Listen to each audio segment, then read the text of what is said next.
Good afternoon dear students. हमारा lesson है आज का लेसन नंबर 4। रक्षक है घातक श्रेष्ठ है। रक्षक घातक से श्रेष्ठ होता है, रक्षा करने वाला मारने वाले से श्रेष्ठ होता है। विभिन्न लकारों का यहाँ अभ्यास है। एक बार मैं चाहता हूँ कि मैं आपको इस जो कहानी हिंदी में बता देता हूँ।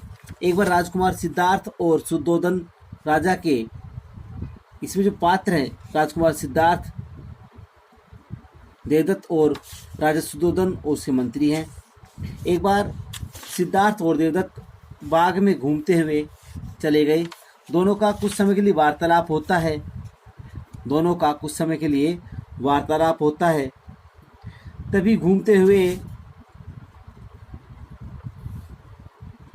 देवदत्त ने एक हंस को तीर से घायल कर दिया।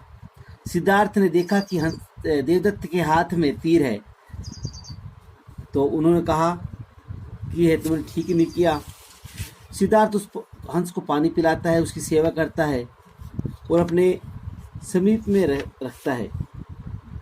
देवदत्त कहता है कि यह हंस मुझे दे दो, यह हंस हमें दे दो। लेकिन सिद्धार्थ ने कहा कि यह हंस मैं नहीं दूंगा, क्योंकि मैंने इसकी सेवा की, इसे जीवन बचाया है, इस जीवन पर अब सिर्फ मेरा ही अधिकार है।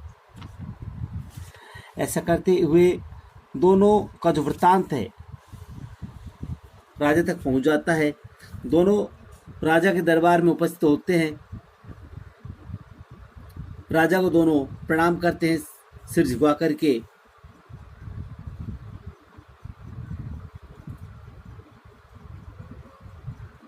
अंत में राजा निर्णय करता है कि मैं हंस को छोड़ देता हूं और हंस जिसके पास जाएगा उसी का हंस होगा। इस प्रकार से भरी राजसभा में हंस को छोड़ा गया और हंस देवदत्त के पास न जाकर सिद्धार्थ के पास जाता है। अतः इससे हमें यही शिक्षा मिलती है कि रक्षक घातक से श्रेष्ठ होता है, रक्षा करने वाला मारने वाले से अधिक श्रेष्ठ होता है।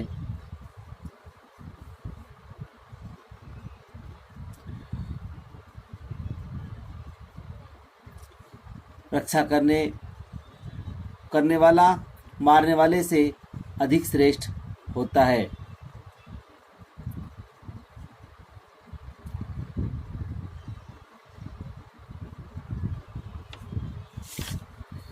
इसलिए हमें किसी भी जीव को सताना नहीं चाहिए। हमें प्रत्येक जीव में ईश्वर का निवास है।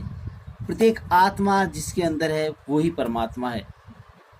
इसलिए हमें किसी भी जीव जंतु को कभी भी सताना नहीं चाहिए। हमें भी हर जीव की रक्षा सिद्धार्थ की भांति ही करनी चाहिए। जिस प्रकार से सिद्धार्थ ने एक घायल